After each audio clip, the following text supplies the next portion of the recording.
Let's fucking go.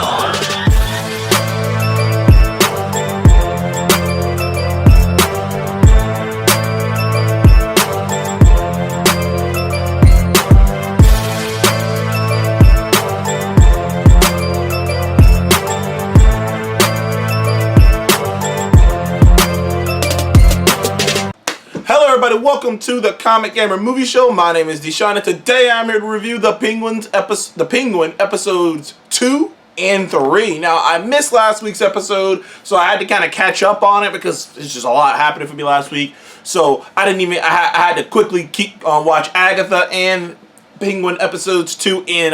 So once I watched 2, I was like, I might as well just watch 3 and just review them together. So this show is proving to be one of the most successful of the DC shows, having very high ratings, which we kind of had a feeling was going to have that because there's nothing else like it other than Agatha. There is no other show on like this, and HBO did a great. And HBO has what's the word I'm looking for? HBO has a reputation for being prestige television. You know, you don't gotta look any more than like Game of Thrones, The Sopranos. You know, you can just keep going on with names. Chernobyl. Like HBO has a reputation for being The Last of Us. Like HBO has a reputation for being a prestige television show. So it wasn't very shocking. And the Matt Reeves, the Batman movie, was a very good movie. So it wasn't very shocking that the show got some buzz. And the only thing I've only had a problem with is people trying to pretend like the Penguin isn't one of the most recognizable, like, because the Agatha comparison has kind of been a little bit funny to me. I'm like, okay, so wait, you're comparing a character who, you're comparing Agatha Harkness, a character who hasn't been, like, the side character to the side character. She's a side character to side characters, to the Penguin. One of the most recognizable Batman villains of all time. A Batman villain who has been in multiple films. A Batman villain who has been in every adaptation of the character, whether we're talking animated, video games, or comics. I don't think that's like that's not even an equal mountain range. That's like comparing the Joker to, like, I don't know, Scorpion. Like, sure, people know Scorpion, but comparing the Joker to Scorpion is fucking insane. That's all. I do think it's a little funny. I'm like, dude, it's the fucking Penguin. Why are y'all talking about the Penguin like he's not one of the most recognizable supervillains in Batman's Rogues Gallery? But I digress. I am happy with this show. Like I said in my last video of episode 1, the nagging my mind going to the end of the show and kind of projecting like, okay, where is this going though? Is still there, but the performances from the cast, the one thing that I enjoyed about episodes 2 and 3, and it really just kind of honed in on it really just kind of doubled down on the things I liked about episode 1, is the approach to the Penguin, the approach to Oswald Cobblepot's Penguin, and not just Matt Reeves' approach, but obviously Colin Farrell's approach. Because the way they approach him, like recently I've watched some mobster stuff, just all disclosure, to kind of add some context to what I'm about to say.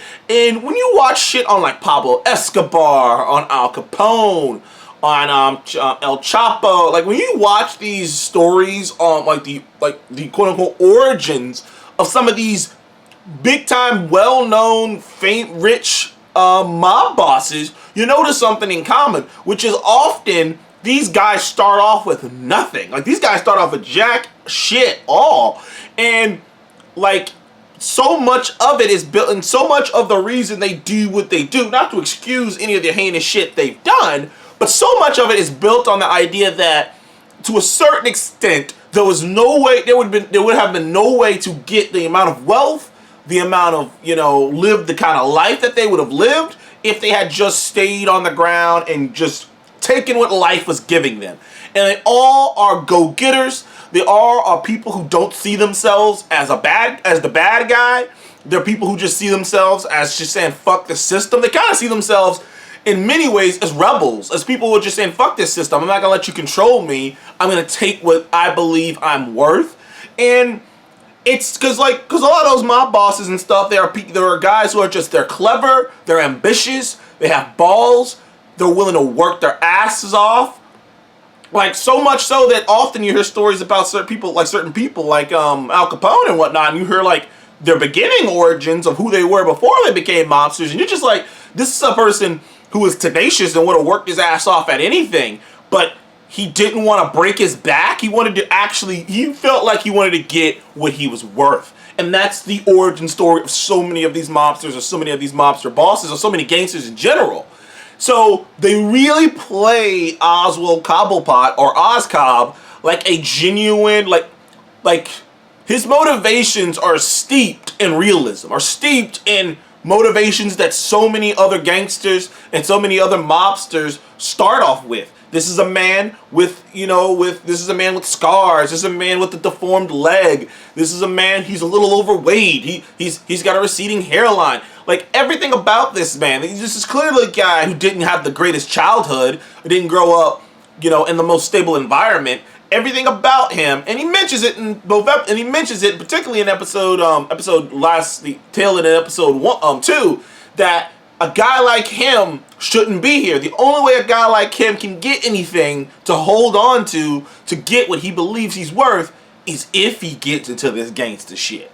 And like I said, it doesn't make him a better person. It doesn't excuse the bad things that he's doing, but his motivations are so steeped in real motivations that we in the reality know behind real life gangsters, that it just makes him feel more authentic. It makes Oswald feel more realistic. He feels like a character who could literally exist today, because so many of the mobsters, like I just listed off, motivations and what they do are very similar to him. The way he thinks, the way he moves. He's a hustler. He tells a story to Victor in episode 2, in episode 3, about how he started off as a driver for someone, but he didn't know how to drive a car, so he stole a car and taught himself how to drive in a matter of a few days, just so he could be a driver, just because it was a step up in position, because he's an ass puller, as some people would say. I can kind of get into it a little bit in episode 2, but like, he's an ass puller. He is just the type of guy who is just like, I am tenacious. I will figure out how to fucking do this thing if I gotta do this thing. And he's a hustler. And you really respect him. Like, by the time episode 3 had came to an end, I was like, yo, dude, I respect the shit. Like, I like this character. I really dig this character of the Penguin. Even if anything else didn't work, which show is shooting on all cylinders anyways, I enjoy the hell out of his performance, and it's just such a nuanced performance. But episode 2 is really the kickoff of everything. So he really forces the Falcone's hands by pretty much making it seem like I think their names, the Salvatore's or whatever, pretty much making it seem like they're the ones who are coming after him. So he starts a war between them. And it's pretty clear what he's trying to do. He's trying to start some shit up, start some chaos, start a war between them, in hopes that they'll murder each other and he can swoop in and take over the whole fucking thing. Like, it's pretty clear what's going on here. And at first, I was very surprised that it wasn't that obvious to everyone involved, but particularly Sophia Falcone.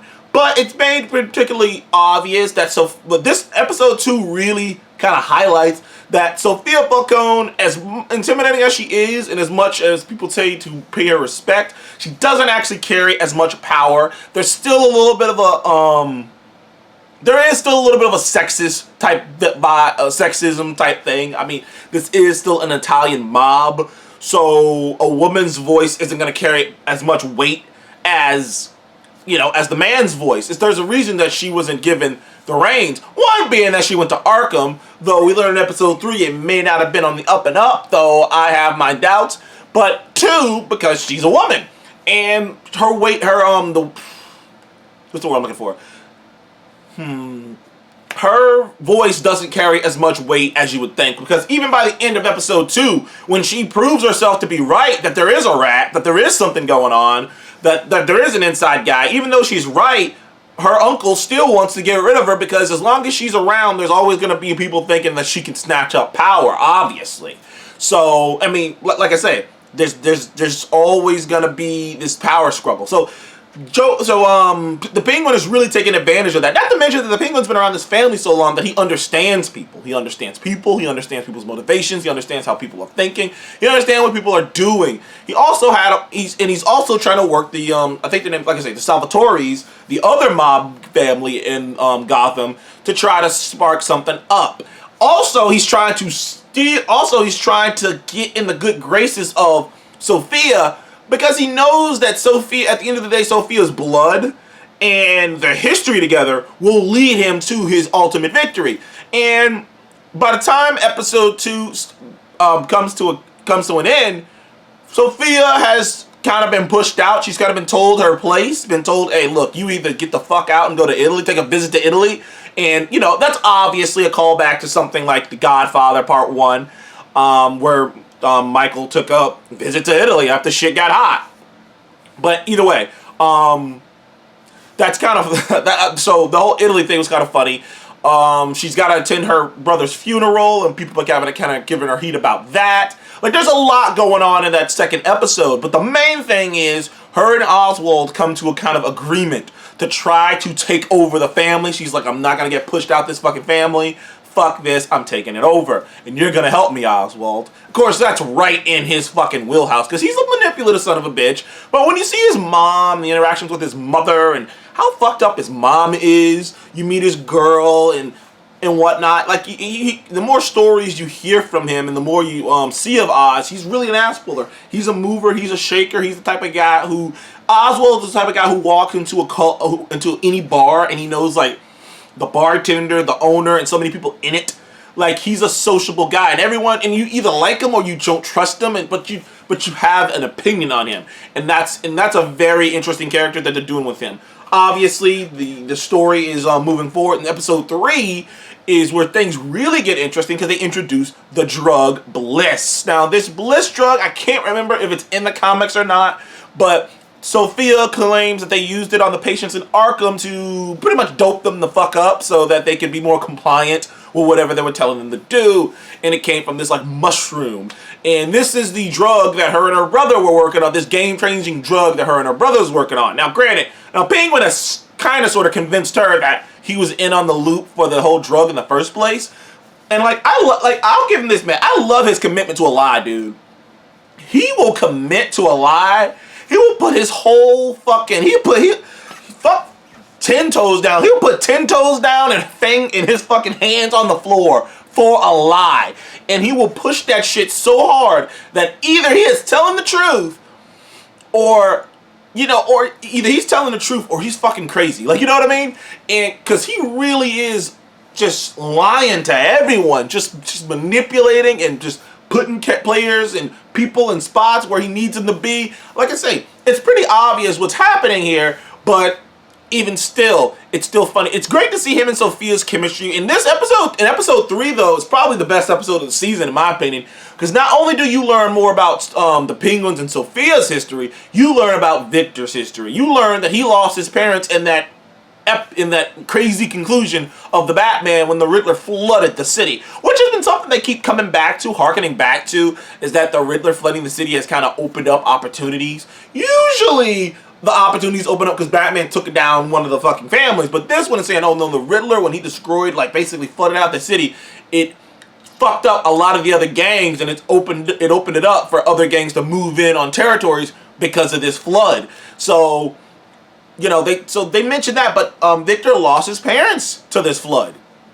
His parents, I believe his sister, because his sister was in there, so he lost his parents and his sister to this flood. So Victor has really been because the episode 3 starts with a flashback, and in the flashback they make it very clear where Victor's mindset was. So it kind of foreshadowed the ending of the episode, that Victor was unsatisfied with the way things are going in his life. He was unsatisfied with the fact that his father was working his job and not getting paid as much as he should. And he didn't want to live that life either. Like, Victor's mindset is the exact type of mindset that lead to gangsters being born in the first place. It's just someone feeling like, I can't get out of this situation. There's no realistic way for me to get out of this situation. I can't make the money that I feel like I deserve to make to take care of my family, to take care of my mom, to take care of my girl. I gotta make a move. And I might not like it, but I gotta do what I gotta do. And Victor hadn't gotten there yet in his mind, but he was heading that direction. And the death of his family really puts it over the top to kind of be just like, okay, now he's only not... Because throughout episodes 1 and 2, Victor kind of has been hesitant. He's been thrown into this shit. I mean, episode 2, he had to help bury some bodies. He fucked that up because of a mistake he made. He couldn't put some jewels where they needed to be, and Penguin had to fucking pull ass like per usual and get his way out of the situation. But it ended up being he ended up like having to help bury dead bodies, and like, so he's seen so much shit and been done so much shit in this short time period that it's like, yo, like, he's got his father and his mom in his ear saying, you know, you're supposed to be a good boy, do good things. But then he's got like this other part of him that's like, they're dead now. You know what I mean? And I do deserve more. I do want more. And by the time episode 3 wraps up, he finally made his decision to fully commit to this gangster shit and fully commit to being Penguin's right-hand man. And meanwhile, we learn more about Penguin and Sophia's relationship, and we learn that they were very close back before she went to Arkham, and that he may or may not have he betrayed her in order to get a higher and cushier position in the Falcone family. And it kind of created a rift between them. And they also are pushing the drugs more. They finally put the information they had on a certain character in play. There's a lot going on in that episode 3, but unfortunately, one of the things that episode ends with is the other mobster family. I think they're the Salvatore's finally dropping the dime on him. Pretty much, I wouldn't say completely unveiling that he's been working with them, but we're going to go on a limb and say probably unveiling that he's been working with them on the side. Though I don't know how much Sophia would be upset about it, being as she's working against the family too now. So they're kind of in this together. But either way, episodes 2 and 3 were amazing. Episode 2 was about as good as episode 1, but episode 3 was amazing. Episode 3 is a solid 9 out of 10 to me. I loved it. Character development. We got more information on all these characters. We got more information on the Penguin's relationship with Sophia. They finally started pushing the drug in play. We introduced Bliss. So much happened in that 3rd episode, and I am very satisfied with it. Anyways, thank you guys for joining the Comic Game Movie Show. Please like and subscribe, and tell me below, what did you think of episodes 2 and 3 of The Penguin? I dug it. Obviously, this show is hitting on all cylinders, and honestly, this is a performance of a lifetime by Colin Farrell. Doing great work. Thank you guys again. See you on the next one.